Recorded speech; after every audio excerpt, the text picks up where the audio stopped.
जब विक्रमादित्य ने बेताल को उठाया तो बेताल ने उसे सुनाई एक ऐसी कहानी जिसमें सिर्फ डर नहीं था बल्कि एक ऐसा सवाल था जिसका जवाब तुम्हारे भीतर छुपा है।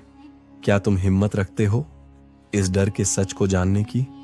कहानी शुरू होती है बेताल की डरावनी कहानी के साथ। चांदनी रात थी मगर उजाला बहुत कम था। चांद बादलों के बीच छिप छिप कर झांक रहा था जैसे वो खुद भी उस जंगल की किसी बात से डरता हो।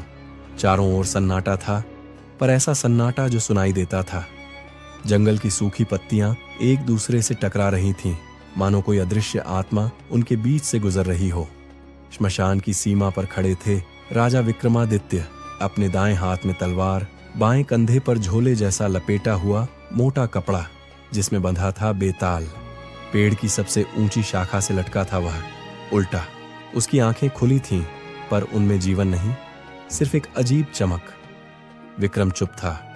उसकी सांसों में स्थिरता थी लेकिन उस स्थिरता के नीचे एक बेचैनी, जैसे वो जानता हो कि आज की कहानी बाकी कहानियों से अलग होगी, ज्यादा डरावनी, ज्यादा सच्ची। बेताल अचानक हंसा, एक खौफनाक खोखली हंसी जिसमें न सिर्फ श्मशान बल्कि पूरा जंगल कांप गया। राजन, बेताल की आवाज फुसफुसाहट में बदल गई। इस बार की कहानी में आत्मा है, हत्या है, सपना है और एक ऐसा सवाल जिसका जवाब अगर सही दिया तो मैं उड़ जाऊंगा और अगर नहीं तो शायद आप कभी लौट ना सकें। विक्रम कुछ नहीं बोला। बेताल ने अपनी कहानी शुरू की और ठंडी हवा में एक ऐसा दृश्य बनने लगा जिसमें था एक राजा जो न्याय करता था, एक पंडित जो आत्माओं से बातें करता था, एक किसान जो सपनों में जलती आत्माओं को देखता था। विराटपुर का राजा वर्धन दूर दूर तक अपने न्याय और साहस के लिए प्रसिद्ध था। उसने सैकड़ों युद्ध जीते, अपराधियों को कड़ी सजा दी और मंदिर बनवाए। पर एक राज ऐसा था जिसे सिर्फ वो और महल की नींव जानती थी। 15 वर्ष पहले एक हत्या हुई थी। राज्य के खजाने से जुड़ी चाबी चोरी हुई थी और दोषी ठहराया गया था एक गरीब साधु, बालदत्त। बालदत्त को बिना सुनवाई के फांसी दे दी गई। लोग कहते थे वो निर्दोष था, पर राजा ने आंखें बंद कर लीं और वो चाबी आज तक नहीं मिली। उसी रात से हर पूर्णिमा पर राजा के महल में कोई खिड़की अपने आप खुल जाती थी और कोई अदृश्य आवाज कहती थी, राजा, तूने पाप किया है, मैं वापस आऊंगा। पंडित चिरंजीव अचानक एक दिन राजधानी पहुंचा। उसने दावा किया कि वो आत्माओं से बात कर सकता है और राजा के महल के नीचे एक अपवित्र आत्मा बंधी हुई है। वो आत्मा कौन है और पंडित को कैसे पता? राजा के दरबार में चुपचाप खड़ा सेनापति सोच रहा था। पंडित की आंखें बहुत जानी पहचानी लगती हैं। असल में पंडित चिरंजीव कोई आम ब्राह्मण नहीं था। वो बालदत्त का बेटा था। पिता की मौत के बाद वो पहाड़ों में चला गया, तांत्रिकों के पास रहा और अब वापस लौटा है, बदला लेने या आत्मा को मुक्त करने। उसके उद्देश्य अभी धुंधले हैं। किसान धीरू, सपने में जलती आत्मा देखने वाला। धीरू एक सीधा सादा किसान जिसका खेत महल की पुरानी नींव से सटा हुआ था। पिछले 1 साल से हर अमावस्या की रात उसे एक ही सपना आता, एक गुफा, एक जलता हुआ शरीर और एक आवाज, तू ही है मेरी आखिरी उम्मीद। धीरू ने यह सपना किसी को नहीं बताया, पर उसके शरीर पर हर बार नींद के बाद जलने के निशान दिखते थे। उसकी दादी कहती थी, तेरे खून में कोई जुड़ा है उस आत्मा से, शायद तो उसी का पुनर्जन्म है। गुप्त संबंध जो सबको जोड़ता है। राजा वर्धन ने बालदत्त को बिना सुनवाई के फांसी दी थी। पंडित चिरंजीव उसी बालदत्त का पुत्र है जो अब आत्मा से संवाद करता है, और किसान धीरू बालदत्त का पुनर्जन्म या उसकी आत्मा की छाया जिसके सपनों में सच्चाई है। तीनों अब एक ही रास्ते पर चल पड़े हैं, पर किसे सच मालूम है और कौन सिर्फ अपने दुख की पूर्ति चाहता है, यह तय करेगा आगे का खेल। तो आइए जानते हैं वो आत्मा कौन थी, क्या हुआ था उसके साथ और क्यों वह आज भी मुक्त नहीं हो पाई। एक ब्राह्मण की अधूरी अग्नि, उसका नाम था बालदत्त। एक सीधा सरल तपस्वी ब्राह्मण। विराटपुर राज्य के खजाने की सुरक्षा की गूढ़ यंत्रणा वही संभालता था। पुराने ग्रंथों से लेकर गुप्त द्वारों तक बालदत्त की विद्या पर राजा वर्धन को संपूर्ण विश्वास था। पर एक दिन राज्य का मुख्य खजाना, अदृश्य मंत्र कुंजी, चोरी हो गया। किसी ने जानबूझकर वह राज चुराया जो अंधकार से जुड़ी शक्तियों को रोकता था। और उस रात महल के एक कोने में बालदत्त अनकॉन्शियस मिला। उसके वस्त्रों में वही चाबी। राजा ने बिना न्याय के दे दी फांसी।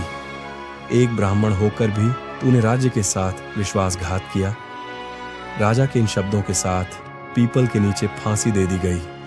कोई तंत्र नहीं चला, कोई सुनवाई नहीं हुई। लेकिन जिस दिन बालदत्त की सांस टूटी, उस दिन उसकी आत्मा मुक्त नहीं हुई। वह मरते समय मंत्र बुदबुदा रहा था, राजा ने जो किया उसका न्याय मैं नहीं, मेरा पुनर्जन्म करेगा। लोगों ने देखा कि जिस रात बालदत्त की लाश को जलाया गया, श्मशान में आग अपने आप जल उठी और जलती चिता से उठी एक परछाई, उलटी, हवा में लटकती हुई। न जीव, न मृत, न देव, न दानव। वो आत्मा जो अपने अधूरे संकल्प, अन्याय और छल की पीड़ा में उलझ गई, जिसे न तो स्वर्ग मिल पाया न नरक, जो हर पूर्णिमा पर राजा के महल के ऊपर मंडराने लगती और हर अमावस्या को किसी मासूम के सपनों में झांकती। पंडित चिरंजीव को झांत है, बालदत्त की आत्मा एक तांत्रिक शाप से बंधी है जो राजा के पुरखों ने तैयार कराया था। पर अब शाप कमजोर हो रहा है। राजा की आत्मा में भय घर कर गया है। किसान धीरू की आत्मा पुराने जन्म की आवाजों को सुन रही है। उसकी मंशा क्या है? बेताल चाहता है 1. राजा वर्धन से न्याय, पर न्याय का मतलब शायद सिर्फ मृत्यु नहीं। 2. सच्चाई का खुलासा, जिसने चाबी चुराई वो असली दोषी कौन था। 3. मुक्ति, पर मुक्ति बिना बलिदान के नहीं होगी। विराटपुर के महल में वो अमावस्या की रात थी। चारों तरफ दीपक बुझे थे, हवा थमी हुई थी और राजा वर्धन अपने शयन कक्ष में सोने ही वाला था। तभी आग बचाओ, एक रक्षक की चीख सुनाई दी। राजा दौड़ा और देखा कि दक्षिणी कक्ष के अंदर एक सैनिक आग में जल रहा था, लेकिन वहां कोई आग थी ही नहीं। वो जमीन पर तड़प रहा था और कह रहा था। उसने कहा, मैं गवाही दूंगा। उसने कहा, मुझे जला डालेगा। राजा हिल गया, क्योंकि वो सैनिक वही था जिसने बालदत्त के वस्त्रों में चाबी पाई थी।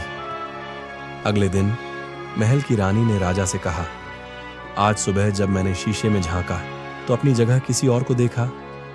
कैसा चेहरा? राजा ने पूछा। रानी कांप रही थी। वह उल्टा लटका हुआ चेहरा था। उसकी आंखें खुली थीं, पर शरीर नीचे की ओर बह रहा था। राजा जानता था बेताल अब सिर्फ जंगल में नहीं, महल के भीतर आ चुका है। उसी रात गांव के खेतों में किसान धीरू नींद में चल रहा था। उसने मंदिर की घंटियां बजाईं और फिर पुरानी ब्राह्मी भाषा में कुछ मंत्र बोलने लगा, जिसे उसने कभी सीखा नहीं था। लोगों ने देखा, उसके माथे पर भस्म की रेखा उभर आई थी। उसके होंठ थरथरा रहे थे। 5 दिशाओं से आओ, मेरे अपमान की अग्नि को साक्षी बनाओ। पंडित चिरंजीव ने यह सुना और कांप गया। ये तो मेरे पिता के अंतिम शब्द हैं। राजा ने पंडित को बुलाया। पंडित ने कहा, राजन, यह आत्मा कोई आम बेताल नहीं, ये बंधी है, पर कोई मंत्र टूटा है। अब यह न्याय मांग रही है और आपसे सवाल करेगी। कहानी अब चरम पर है। क्या राजा खुद दोषी है? क्या असली अपराधी कोई और है? क्या धीरू ही उसका पूर्ण जन्म है? और क्या बेताल सिर्फ बदला चाहता है या न्याय और मुक्ति? राजा, पंडित और किसान की तलाश उन्हें जंगल के उस सघन हिस्से तक ले जाती है जहां बालदत्त की आत्मा का बंधन है। गुफा के मुहाने पर अजीब से निशान थे, जैसे हाथ और आग के प्रतीक पत्थरों पर उकेरे गए हों। गुफा के अंदर अंधेरा इतना घना था कि दीपक की लौ भी कांपती थी। पंडित चिरंजीव ने बताया, यह वही गुफा है जहां पूर्वजों ने उस आत्मा को बंद करने के लिए प्राचीन मंत्र पढ़ा था। यह जगह शापित है। पंडित ने गुफा के अंदर एक पत्थर की छतरी पर पुराना ग्रंथ निकाला, जिसमें लिखा था वह मंत्र, अहम तव मुक्तिम करिष्यामि यदि सत्यम उजागरम भवति। मैं तुम्हें मुक्त करूंगा यदि सच्चाई उजागर हो। पर वहीं दूसरी तरफ एक और मंत्र था, बंधुना बंधनीय स्यात् यावत न्याय न भवति। जब तक न्याय नहीं होता तब तक बंधन नहीं टूटेगा। पंडित ने अपनी आस्तीन से एक पुराना ताबीज निकाला। जिसमें बालदत्ता की आत्मा को नियंत्रण में रखने की शक्ति थी। पर ताबीज के अंदर छुपा था एक छिपा हुआ रहस्य जो केवल सच्चे हृदय वाला ही जान सकता था। गुफा की दीवारों पर पुराने प्रतीक थे, आग, त्रिशूल और सांप। पंडित ने बताया, ये प्रतीक न केवल सुरक्षा के लिए हैं, बल्कि ये शाप के चक्र को भी दिखाते हैं। हर प्रतीक उस शाप की गहराई को बताते हैं जो बालदत्ता पर लगा था। गुफा की गूंजती दीवारों के बीच विक्रमादित्य ने बेताल को पकड़ लिया, लेकिन बेताल की आंखों में अब सिर्फ डरावनी चमक नहीं, बल्कि गहरा सवाल था। वह बोला, राजन, क्या तुम सच में न्याय कर पाए, या तुम्हारे कर्मों ने एक निर्दोष की आत्मा को सजा दी? बेताल का सवाल बेताल ने विक्रमादित्य से पूछा। बताओ, इस पूरी घटना में सबसे बड़ा दोषी कौन है? राजा जिसने बिना न्याय के फांसी दी, पंडित जिसने शाप बांधा, किसान जिसने पुरानी यादें धारण की, या मैं जिसने अपनी मुक्ति के लिए इस दुनिया को भटकाया? यह सवाल केवल बुद्धिमत्ता की परीक्षा नहीं था, बल्कि एक ऐसे नैतिक संकट की चुनौती था जिसमें सच्चाई और न्याय दोनों उलझे थे। विक्रमादित्य ने सिर झुकाया। राजा ने अपनी गलतियों को स्वीकार किया, पंडित ने अपने कर्मों की जिम्मेदारी ली और किसान धीरू ने अपनी आत्मा को शांति दी। अंत में बेताल ने मुस्कुराकर कहा, सच का सामना करो, तभी मैं मुक्त हो पाऊंगा। और उस रात पहली बार चांद की रोशनी में बेताल की परछाई गायब हो गई। शांति लौट आई, पर एक सवाल हर दिल में रह गया, क्या न्याय सिर्फ कानून से तय होता है या दिल से? कहानी तो खत्म हो गई, लेकिन उस आत्मा की फुसफुसाहट अभी भी जंगल में गूंज रही है। अगर आज रात तुम्हारे कमरे की दीवार पर कोई परछाई लहराए, तो ध्यान से देखना, कहीं वो बेताल तो नहीं जो अपना अगला सवाल लेकर आ गया है। अब सवाल तुम्हारे लिए है, इस कहानी में असली दोषी कौन था? राजा, पंडित, आत्मा, या तुम जो चुपचाप देख रहे थे? नीचे कमेंट में जरूर बताना, क्योंकि बेताल पढ़ता है सबका कमेंट।